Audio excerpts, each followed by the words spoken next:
Assalamualaikum warahmatullahi wabarakatuh. Yang terhormat Ibu Nike Mutiara Fojia selaku dosen filsafat ilmu dan teman-temanku yang berbahagia.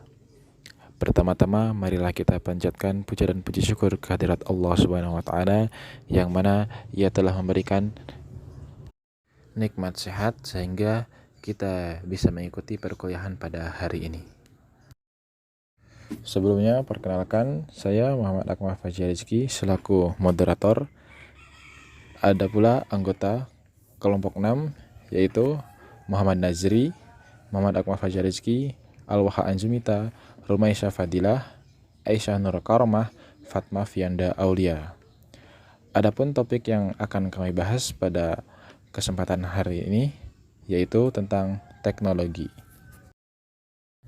Untuk selanjutnya yaitu penyampaian materi kepada yang bertugas, kelompok 6 dipersilahkan. Perkenalkan, nama saya Aisyah Nur Karomah dengan NIM 2141103011124. Di sini saya akan menjelaskan mengenai materi tentang dampak teknologi terhadap manusia dan lingkungan. Teknologi merupakan hasil karya manusia untuk mengolah lingkungan dan menyesuaikan dirinya dengannya. Maksudnya, menyesuaikan antara teknologi yang dibutuhkan manusia dan lingkungan. Teknologi juga merupakan instrumen bagi manusia dalam memenuhi tidak hanya kebutuhan dasarnya, kurang lebih yaitu pangan, mobilitas, komunikasi, serta pertahanannya, tetapi juga kebutuhan untuk meningkatkan mutu kehidupannya, quality of life. Perkembangan teknologi yang semakin pesat pada saat ini, hal itu tak lepas dari peranan manusia itu sendiri dalam menciptakan teknologi-teknologi yang baru. Kemajuan teknologi telah mendorong manusia mengubah alam dan menciptakan hal-hal baru. Dengan adanya teknologi, segala sesuatu yang dulu tidak dapat dilakukan dan memakan waktu yang lama, kini dapat dilakukan bahkan dengan mudahnya. Manusia dan lingkungan mempunyai hubungan timbal balik, karena manusia dipengaruhi oleh lingkungan. Maka, lingkungan teknologi juga mempunyai dampak terhadap manusia. Teknologi mulai dikembangkan dengan tetap memperhatikan dan menjaga kelestarian lingkungan, bahkan untuk mengelola lingkungan demi pelestariannya. Teknologi mutakhir yang berkembang besar-besaran dan dengan laju yang cepat, dampaknya terhadap manusia juga luas dan dalam. Munculnya era revolusi industri 4.0 yang mempermudah manusia melakukan aktivitas serta meningkatkan produktivitas di dunia digital dengan sangat cepat. Sekian dari saya, terima kasih. Baik, terima kasih kepada moderator yang telah mempersilahkan saya untuk dapat menyampaikan materi tentang dampak teknologi terhadap lingkungan.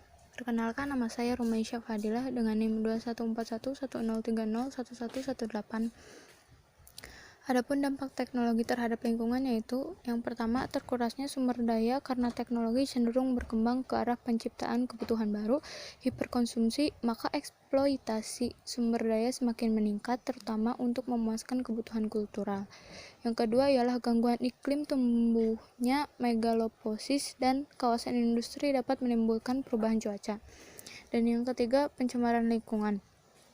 Bisa dilihat oleh kita sendiri bahwa dengan adanya kemajuan teknologi yang semakin pesat, lingkungan akan semakin tercemar. Contohnya, banyak pabrik-pabrik yang membuang limbah-limbahnya itu ke sungai sehingga lingkungan sungai itu menjadi tercemar. Yang keempat ialah destabilisasi dan dekompensasi lingkungan. Pada tahap terakhir akan terjadi dekompensasi ketika alam tidak lagi dapat memelihara keseimbangan yang diperlukan karena hantaman teknologi yang terus-menerus. Selanjutnya yang kelima, beban lebih informasi, ketidakseimbangan informasi antara berbagai lapisan masyarakat dan di antara masyarakat akan melahirkan ketegangan-ketegangan. Yang keenam, konsumsi tinggi dan misal jika dinamika sosial tidak bergerak seiring dengan peningkatan konsumsi, maka masyarakat dunia ketiga hanya menjadi konsumen barang-barang dari negeri mewah yang sebetulnya tidak sesuai dengan tahapan kemajuannya. Yang ketujuh ialah destruksi dan kepunahan spesies hewan dan tumbuhan. Di sini bisa kita lihat sendiri bahwa dengan adanya kemajuan teknologi, spesies hewan dan tumbuhan semakin punah. Seperti contoh, dengan adanya pembangunan akan banyak membabat hutan. Seperti tadi juga adanya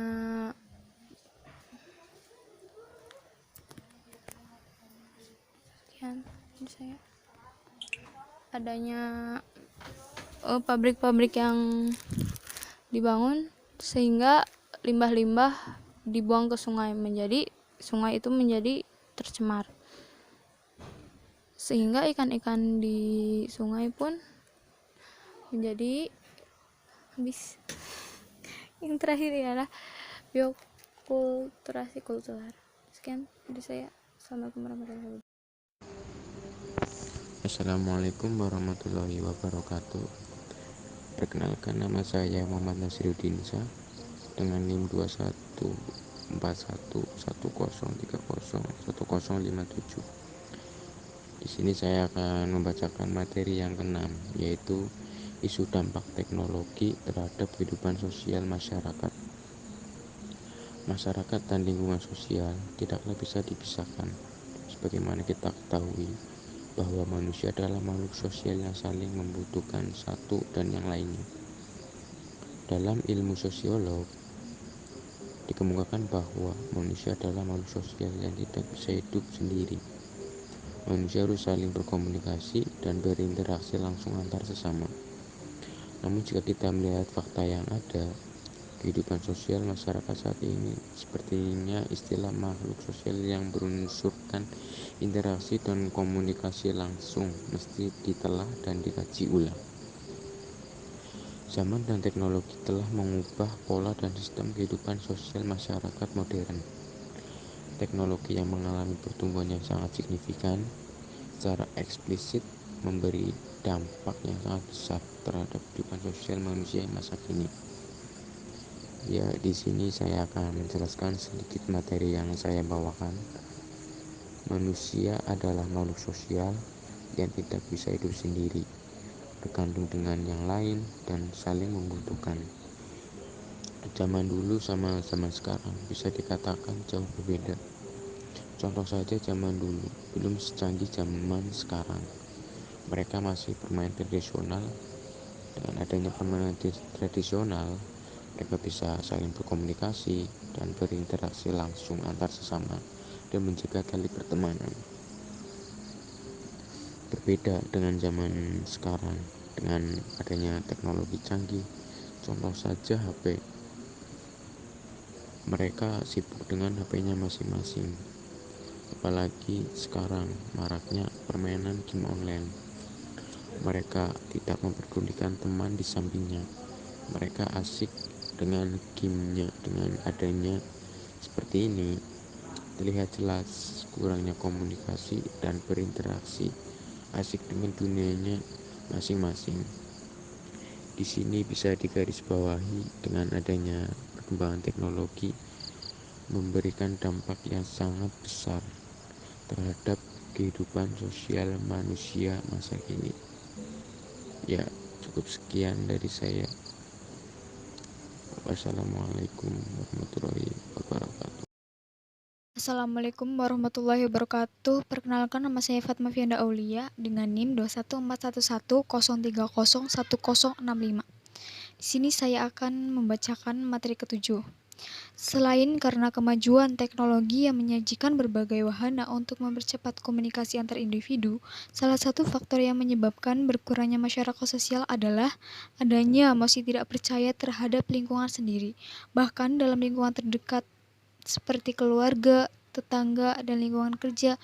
Ini dikarenakan banyaknya terjadi tindakan kriminalitas yang umumnya terjadi justru karena orang-orang di sekitar lingkungan tersebut, sehingga orang cenderung memilih untuk melakukan segala sesuatunya sendiri atau melalui alat komunikasi untuk berinteraksi tanpa harus bertemu dan bertatap langsung.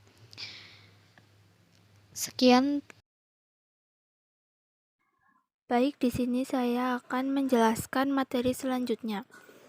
Sebelumnya, perkenalkan nama saya Alwahan Jumita Aziz dengan NIM 21411 0301128. Seperti yang dikemukakan oleh Paus Benediktus XVI, yang pada saat itu adalah Hari Komunikasi Sedunia yang ke-45. Ia mengemukakan bahwa teknologi itu memungkinkan untuk saling bertemu di luar batas-batas ruang dan juga budaya mereka sendiri. Dengan menciptakan sebuah dunia yang sama sekali baru dari persahabatan-persahabatan potensial, tapi pentinglah untuk selalu mengingat kontak virtual yang tidak dapat dan tidak boleh diganti kontak manusiawi langsung dengan orang-orang di setiap tingkat kehidupan kita. Jadi, yang memungkinkan untuk saling bertemu di luar batas-batas ruang dan budaya mereka sendiri itu adalah teknologi. Teknologi itu juga menciptakan sebuah dunia yang sama sekali baru dari persahabatan-persahabatan potensial. Tapi, mengingat pentingnya kontak virtual yang tidak dapat dan tidak boleh diganti kontak manusiawi langsung dengan orang-orang di setiap tingkat kehidupan kita.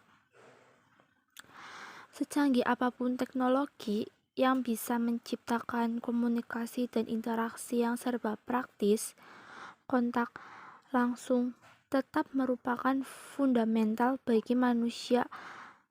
Interaksi dan komunikasi secara langsung akan menciptakan ikatan emosional antar manusia dan jauh lebih berkualitas dibandingkan dengan komunikasi dan interaksi virtual yang tersaji hampir semua teknologi ini.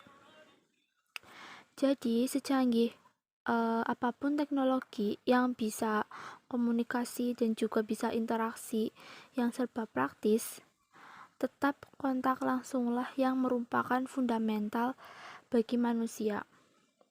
Karena interaksi dan komunikasi secara langsung juga akan menciptakan ikatan emosional antar manusia dan jauh lebih berkualitas dibanding dengan komunikasi dan interaksi secara virtual yang tersaji hampir semua di era teknologi ini.